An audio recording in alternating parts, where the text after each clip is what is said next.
اور میرے محترم ڈاکٹر وہ میں عالم ان سے صاحب اس پوچھوں پہ گا زیادہ ابھی، روشنی میں آگے ڈال ان سے سوال پوچھوں گا، ان کا سبجیکٹ بھی یہی ہے نا. جی بالکل، تو یہ اس بارے میں زیادہ اچھی مؤثر رائے دیں گے. تو میں یہ کہ سگریٹ کیا نقصان کرتا ہے؟ پان کا تو بتا دیا آپ نے. جی سگریٹ کا بنیادی طور پہ اگر دیکھیں تو اس میں زیادہ نقصان جو سگریٹ سے دانتوں کو براہ راست شاید اس درجے کا نہیں ہوتا، لیکن اس سگریٹ کے پینے سے بعض اوقات جو ٹوبیکو ہے بیسیکلی وہ دانتوں پہ اسٹینز، نشان اور دھبے پیدا کرتا ہے. تو وہ سگریٹ اگر کوئی بہت زیادہ پیے تو اس سے بھی نشان جو ہے دانتوں پہ آ سکتے ہیں.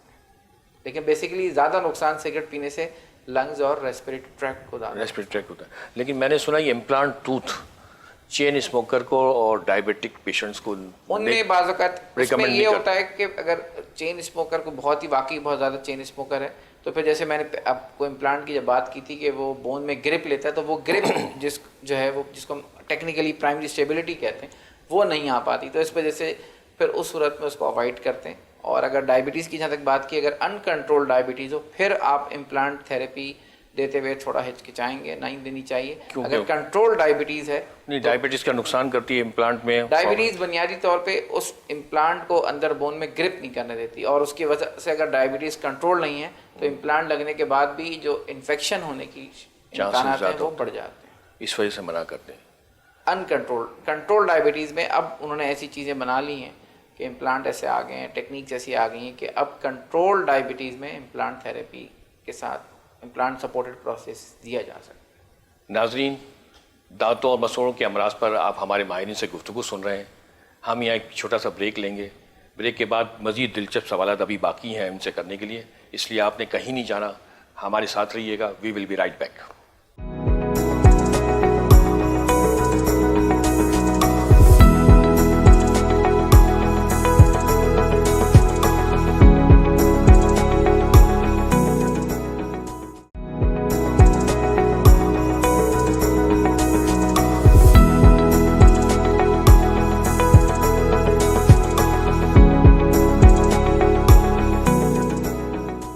ناظرین، بریک پہ جانے سے پہلے ہم اپنے ماہرین سے دانتوں اور مسوڑوں کے امراض پر گفتگو کر رہے تھے. پروگرام کا سلسلہ وہیں سے جوڑتے ہیں اور اب اگلا سوال کرتے ہیں پروفیسر جہان عالم سے کہ یہ کینسر کے جو امراض ہیں منہ کے لیے اور دانتوں میں، اس میں کیا کیا پرابلم ہوتے ہیں اور وہ اس کا علاج کس طرح کرتے ہیں. جی ڈاکٹر صاحب.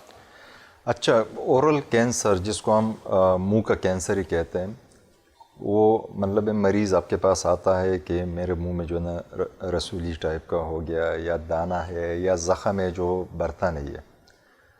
تو ہم ڈائریکٹ اس کو کینسر لیبل نہیں کرتے. ہم اس کے لیے کچھ ایک پروسیجر ہے جس کے تھرو ہم جاتے ہیں اور مریض کی ہسٹری لیتے ہیں سب سے پہلے. تو کچھ فیکٹرز ایسے ہیں جو ہم ہسٹری پہ رول آؤٹ کر لیتے ہیں کہ آیا مریض، جس طرح آپ نے پہلے سر سے پوچھا ہے کہ اسموکنگ کا کوئی ایفیکٹ ہے. اگر اسموکنگ کو ہم مائکرو لیول پہ دیکھ لیں تو اسموکنگ ڈائریکٹ ایفیکٹ بھی آپ کے مسوڑے پہ یا آپ کے منہ کے اندر جو میوکوزا ہے، جو تین لیئر ہے، اس پہ بھی ہوتا ہے، اور اس کا سسٹمک ایفیکٹ بھی ہے. تو دونوں ایفیکٹس جب سائنرجسٹک ایفیکٹ ہوتا ہے تو وہ بہت زیادہ ٹاکسک ہوتا ہے. اگر ایک پیشنٹ ہے جو اسموکنگ کرتا ہے تو ساتھ ساتھ اس کے اور بھی بیڈ ہیبٹس ہوتے ہیں. مطلب ہے وہ ڈرنک بھی کر سکتا ہے، وہ پان، چالیا، گٹکا، ماوا، واٹ ایور جو بھی ہم اس کو نام دے دیں، یہ ساری چیزیں کارسینوجینک ہے. کارسینوجینک کا مطلب یہ ہے کہ وہ کینسر کا ذریعہ بن سکتا ہے. ادھر ہم صرف اورل کینسر پہ زیادہ فوکس کرتے ہیں، چونکہ اورل کینسر کراچی میں اسپیشلی اگر ہم دیکھتے، باقی ملک میں اورل کینسر اتنا نہیں ہے، پاکستان میں کراچی میں زیادہ ہے. اور اس کا مین ریزن جیوگرافک، جو یہاں کے لوگ ہیں پان، چالیا، گٹکا، ان چیزوں کا ایز اے روٹین، مطلب ہے گھر میں بچہ بڑا سب یوز کرتے ہیں. وہ اگر لانگ ٹرم کے لیے یوز کرتے، زیادہ عرصے کے لیے یوز کرتا ہے، تو اس کے لوکل ایفیکٹ زیادہ ہے. مطلب اسی وقت چونکہ وہ منہ میں 10 منٹ کے لیے 15 منٹ کے لیے رکھتے ہیں تو ڈائریکٹ جو ہے نا میوکوزا اس کو ایبزارب کرتی ہے، اور اس کے جو بائی پروڈکٹس ہے وہ کارسینوجینک ہے، وہ کینسر کا ذریعہ بن سکتا ہے. تو وہ ایک تو یہ ہم لوکل فیکٹرز کی بات کرتے ہیں. کچھ ایسی بھی بات ہے کہ مطلب یہ جینیٹک پریڈسپوزیشن بھی ہے، مطلب یہ جینز کا بہت بڑا رول ہے اس میں. ایک بندہ ہے وہ آتا ہے آپ کے پاس کہتا ہے کہ ڈاکٹر صاحب وہ تو 20 سال جو ہے نا یوز کر رہا ہے اس کو کینسر نہیں ہوا, میں نے 1 مہینے کے لیے یوز کیا ہے اور مجھے کینسر ہو گیا. تو اس کا مطلب یہ نہیں ہے کہ مطلب یہ کہ آپ کو نہیں ہوگا, ہو سکتا ہے آپ کو بھی ہو سکتا ہے, ایک ایکومولیٹو ایفیکٹ ہے اس کا. لیکن وہ اس کے جین جینیٹیکلی وہ پرون تھے تو اس کے جین نے جلدی یہ چیز ایکسیپٹ کی ہے اور وہ ماڈیفائی ہو کے میوٹیٹ ہو کے وہ کینسر کے فارم میں آ گیا. تو لوکل فیکٹرز کو ہم زیادہ ہی رول آؤٹ کرتے ہیں. پھر اس کی جو تشخیص ہے مطلب اس کو ہم نے دیکھنا ہے کہ واقعی یہ کینسر ہے یا نہیں ہے. جو WHO کرائٹیریا ہے, پروٹوکالز ہے, مطلب یہ اگر ایک بندہ ہے روٹین کا آفٹر 40 ایئرس روٹین کا چیک اپ ہونا چاہیے. اورل کیویٹی کینسر کے حوالے سے میں بات کر رہا ہوں. باقی پہلے جو 6 مہینے 1 سال کا وہ سر نے ریکمنڈیشن دی اور امریکن ڈینٹل ایسوسیشن کی بھی ریکمنڈیشن ہے کہ اورل ہائیجین کو جنرلی دیکھا جائے. ابھی اگر کینسر کو ہم فوکس کرتے ہیں تو اگر ہیبٹ سے تو ایوری 6 منتھس اس کو اورل کیویٹی کی ایگزامینیشن مسٹ ہے. لیکن اگر کوئی بیڈ ہیبٹس نہیں ہے تو ایئرلی ریکمینڈڈ ہے کہ ہم اس کو دیکھیں کہ آیا وہاں پہ کوئی چالا تو نہیں ہے, آیا وہاں پہ کوئی السر تو نہیں ہوا ہے, آیا وہاں پہ کوئی ایسا زخم تو نہیں ہے جو درد نہیں کراتا ہے لیکن وہ چالا بڑھ رہا ہے. کیونکہ ادھر کینسر کے جو ہمارے پاس پیشنٹ آتے ہیں اورل کینسر کے بہت ایڈوانس سٹیج میں آتے ہیں. اس کا ریزن یہی ہے کہ کینسر بذات خود کوئی پین نہیں کراتا, اور ہم پین کو ایز اے ڈاکٹر ہم یہ کہتے ہیں کہ پین از لائف, پین زندگی ہے, درد زندگی ہے. اگر مریض کو درد ہوتا ہے تو وہ ڈاکٹر کے پاس فوراً جاتا ہے, لیکن کینسر میں تو درد ہوتا نہیں ہے اسٹارٹ میں. جی بہت اچھی بات. درد تب ہوتا ہے جب وہ اتنا ڈسٹرکشن کرتا ہے کہ وہاں پہ جو نرز ہے مطلب نسیں ہے یا ہڈی ہے اس کو جو ہے نا ڈیمیج کر لے, اس کو توڑ دے, وہ ٹوٹ جائے. وہ جب کھانا کھاتا ہے یا مطلب کوئی چیز اس پہ لگ جاتی ہے تو اس کو درد شروع ہو جاتا ہے, اور پھر وہ کوالیفائڈ ڈاکٹر کے پاس جاتا ہے یا کویکس کے پاس جاتا ہے. کبھی کبھار کویکس بھی کینسر کے جو مرض ہے اس میں بڑھانے میں جو ہے نا ان کا بہت بڑا ہاتھ ہے. وہ کہتے ہیں کہ یہ جس زخم ہے میں دوائی دے دیتا اور ٹھیک ہو جائے گا, اس میں سال لگ جاتے ہیں. کچھ ایسا بھی ہے کہ معذرت کے ساتھ کچھ لوگ ایسے بھی بیٹھے ہوئے جو کہتے ہیں کہ نہیں ہم اس کا جو ہے نا روحانی علاج کرتے ہیں. تو یہ مطلب بیماری کو بڑھانے کے لیے, اور وہ ایسی کچھ چیزیں دے دیتے ہیں مکسچر آف میڈیسنز کہ وہ ٹیمپری ان کے سمٹمز کو جو ہے نا کم کر دیتا ہے. تو سمٹمز کم کرنا کینسر کا یا منہ کے اندر رسولی کا علاج نہیں ہے. وہ جب بڑے ہاسپٹل میں ٹرشری کیئر ہاسپٹل میں جاتا ہے تو ایڈوانس سٹیج 3 سٹیج 4 تک پہنچ چکا ہوتا ہے. ہمیں پتہ ہوتا ہے چونکہ ہمیں پتہ ہے کہ کینسر کی یہ علامت ہے, لیکن ہمیں جسٹیفائڈ پروف چاہیے. ہم اس کی بایاپسی کرتے ہیں, ایک چھوٹا سا پیس لیتے ہیں.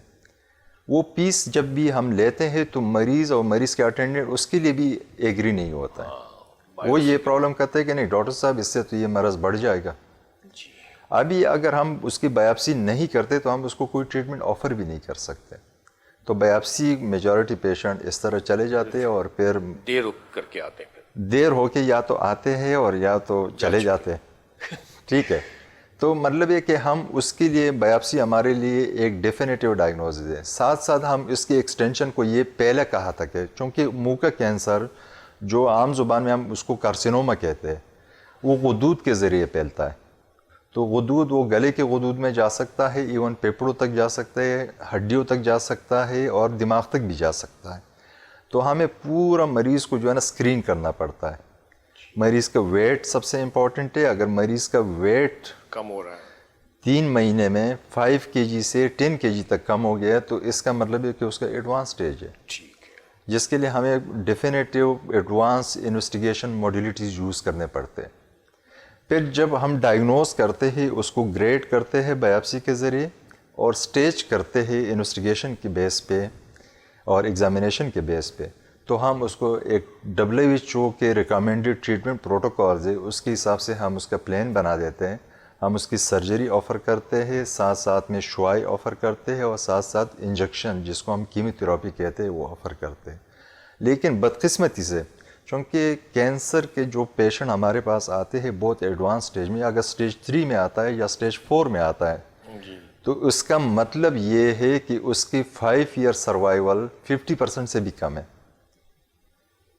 تو یہ 5 ایئرس مطلب 5 سال تک اگر 100 مریض آتے ہیں تو 50 مریض زندہ نہیں رہتے ہیں. صحیح بات. وہ چلے جاتے ہیں. اچھا، اس کینسر کے علاوہ اورل اینڈ میکسیلوفیشل سرجری میں کیا ٹراما بھی آتا ہے؟ جیسا ایکسیڈنٹ میں کبھی کسی کا جبڑا ٹوٹ گیا تو اورل اینڈ میکسیلوفیشل سرجن کا مطلب یہ ٹرمز جو ہے نا کافی مشکل ہے، یہ زبان پہ لوگوں کا آتا بھی نہیں ہے. اورل کا مطلب ہے منہ، میکسیلوفیشل کا مطلب یہ ہے کہ جبڑے. تو منہ اور جبڑوں کا جو ڈاکٹر ہوتا ہے اس کو ہم میکسیلوفیشل سرجن کہتے ہیں. تو منہ اور جبڑوں کا جو بھی بیماری ہے اس میں صرف یہ ٹراما نہیں ہے، صرف کینسر نہیں ہے، مطلب وہ قدرتی طور پہ چھوٹے بھی ہو سکتے ہیں، قدرتی طور پر بڑے بھی ہو سکتے ہیں. اس کی وجہ سے اگر جبڑا چھوٹا ہو تو سانس لینے میں بھی دشواری ہو سکتی ہے. ادھر غدود بھی ہے چہرے میں اچھے خاصے، ٹھیک ہے، غدود کی بھی بیماری ہو سکتی ہے. تو یہ سارے جو کمبینیشن آف ڈیزیزز ہے یہ میکسیلوفیشل سرجن ہی ڈیل کرتا ہے. تو اس کے لیے انڈور ٹریٹمنٹ ضروری ہوتا ہے نا، ایڈمٹ ہونا پڑتا ہے پیشنٹ کو؟ لازمی ہے. مطلب یہ اگر ٹراما کا ڈینٹسٹری میں عام طور سے ویسے او پی ڈی کا ٹریٹمنٹ ہے نہیں، لیکن میکسیلوفیشل سرجری دس از میکسیلوفیشل، اور یہ تو بہت خطرناک جگہ ہے. مطلب یہ اگر کسی کو چوٹ لگ جاتی ہے، ایکسیڈنٹ ہو جاتا ہے، جبڑے ٹوٹ جاتے ہیں تو خون بہنا شروع ہو جاتا ہے، اس کا سانس جو ہے نا رک جاتا ہے. تو میکسیلوفیشل سرجری تو بہت زیادہ امپورٹنٹ ہے. اگر مطلب ہے ہم اس کو ایٹیلس کے پروٹوکول کے تحت ٹریٹ کرتے ہیں.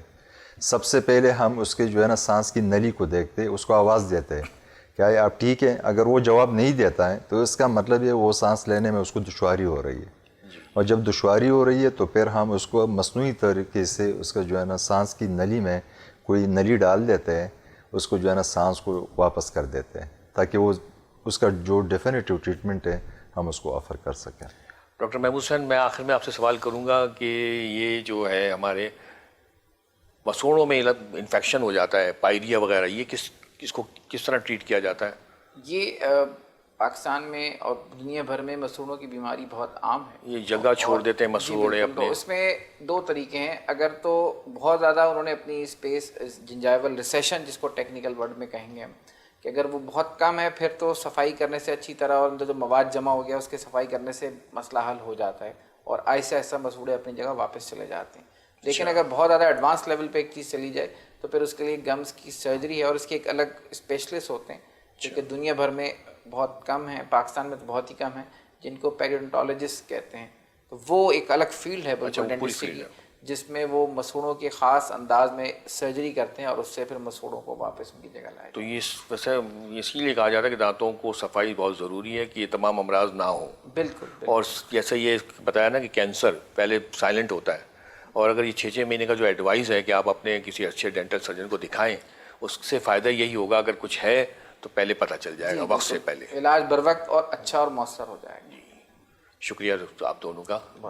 ناظرین، آپ نے ہمارے ماہرین سے آج دانتوں اور مسوڑوں کے مختلف امراض اور ان کے علاج کے بارے میں تفصیلی گفتگو سنی، جس کے بعد آپ کو اندازہ ہو گیا ہوگا کہ دانتوں کی صفائی ستھرائی اور ان کی دیکھ بھال ہماری صحت کے لیے کتنی ضروری ہے. جس طرح ایک اچھا لباس ہماری پرسنالٹی کو 4 چاند لگا دیتا ہے، اسی طرح خوبصورت دانت بھی ہماری شخصیت کو جاذب نظر بنا دیتے ہیں.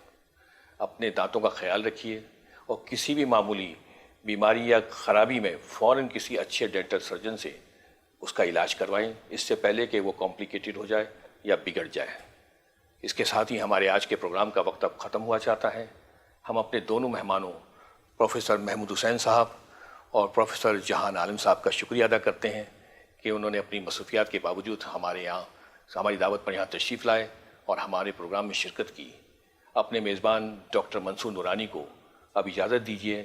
آئندہ ہفتے کسی نئے موضوع پر کسی نئے مرض پہ انشاءاللہ ضرور حاضر ہوں گے. تب تک کے لیے فی امان اللہ.